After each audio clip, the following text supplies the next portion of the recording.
திமுகவை சேர்ந்த முன்னாள் மத்திய அமைச்சர் ஜெகத் ரட்சகனுக்கு சொந்தமான வீடு, அலுவலகங்களில் வருமான வரித்துறையினர் இரண்டாவது நாளாக சோதனை மேற்கொண்டு வருகின்றனர். இதுகுறித்த கூடுதல் தகவல்களை செய்தியாளர் ரமேஷிடம் கேட்கலாம். ரமேஷ், நேற்று காலை 7 மணி முதல் ஜெகத் ரட்சகனின் வீடு, அலுவலகம் உள்ளிட்ட பகுதிகளில் சோதனை நடைபெற்று வருது. இன்றும் இந்த சோதனை நடைபெற்று வருது. தற்போதைய தகவல் என்ன?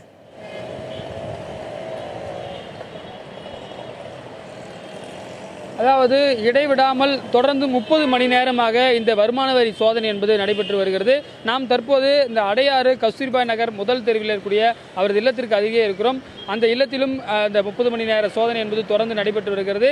அதாவது இந்த வீட்டில் தான், அந்த கஸ்தூரிபாய் நகர் வீட்டிலே தான் ஜெகத் ரட்சகனும் இருக்கிறார் மற்றும் அவரது உறவினர்கள் இருக்கிறார்கள். அவர்கள் வெளியே செல்வதற்கும் வருமான வரித்துறையினர் கட்டுப்பாடு வைத்திருக்கிறார்கள். அதே போல மொபைல் போன், அதே போல தொலைபேசி வேற அலுவலகங்களிலிருந்தோ வேற எங்கிருந்தோ தொலைபேசி வருவதற்கும் அனுமதி வழங்காமல் இருக்கிறார்கள்.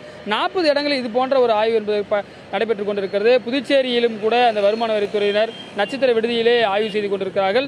ஜிஎன் செட்டி சாலை டி நகரில் இருக்கிற நட்சத்திர விடுதி, அங்கேயும் ஆய்வு நடக்கிறது. அதே போல கோடம்பாக்கம், நுங்கம்பாக்கம் பகுதியில் இருக்கக்கூடிய ஜெகத் ரட்சகனுக்கு சொந்தமான மற்றும் உறவினர்களுக்கு சொந்தமான, மகன்களுக்கு சொந்தமான இடங்களிலும் இந்த சோதனை என்பது நடைபெற்று வருகிறது. காஞ்சிபுரம் மாவட்டம் வாலாஜாபாத்தில் இருக்கக்கூடிய மதுபான ஆலை, அந்த டிஸ்டிலரியிலும் இந்த சோதனை என்பது நடைபெற்று வருகிறது. குறிப்பாக பல்வேறு ஆவணங்களை ஆய்வு செய்து வருகிறார்கள். அதாவது பணம் வரி ஏய்ப்பு செய்ததாக சொல்லக்கூடிய ஆவணங்களை தற்போது அவர்கள் சீலிடப்பட்டு வரக்கூடிய பணிகள் நடைபெற்றிருக்கிறது. அந்த ஆவணங்களை எல்லாம் அவர்கள் வருமான வரித்துறை அலுவலகத்துக்கு எடுத்து சென்று மீண்டும் அந்த ஆவணங்களுக்கு ஏன் வரி ஏய்ப்பு செய்தீர்கள் என்பது குறித்து முன்னாள் மத்திய அமைச்சர் ஜெகத் ரட்சகனிடம் விளக்க நோட்டீஸ் கொடுப்பார்கள் என்று தெரிகிறது. அந்த நோட்டீஸுக்கு அவர் உரிய ஆவணங்களை கொடுக்கும் பட்சத்தில் அது நடவடிக்கை எடுக்காமல் இருக்கலாம், அல்லது வரி ஏய்ப்பு செய்திருந்தால் அதற்கான வரியை கட்ட வேண்டியது வரும். இது போன்ற வழிமுறைகள்லாம் பின்பற்ற வேண்டும். தற்பொழுது அவர்களுக்கு சொந்தமான பேங்க், அதாவது உறவினர்களுக்கு சொந்தமான வங்கிகளில் இருக்கக்கூடிய லாக்கர்களில் இருக்கக்கூடிய முக்கியமான ஆவணங்களையும், குறிப்பாக நகை, பணம் உள்ளிட்ட பல்வேறு விடயங்கள் குறித்து ஆய்வு நடைபெற்று வருவதாக எங்கிருக்கக்கூடிய தகவல் தெரிவிக்கிறது.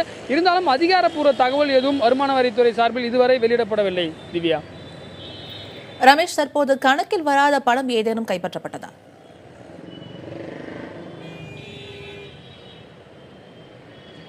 கணக்கில் வராத பணமாக ரூபாய் 15 கோடி ரூபாய் ரொக்கமாக கைப்பற்றியிருப்பதாக வருமான வரித்துறை உள்ளே ஆய்வில் ஈடுபட்டிருக்கிற அதிகாரி மீடியாக்களுக்கு தொடர்பு கொண்டு சொல்லியிருக்கிறார். ஆனால் அது எழுத்துப்பூர்வமான அறிவிப்பு இல்லை என்பதை நம்மால் பார்க்க வேண்டும்.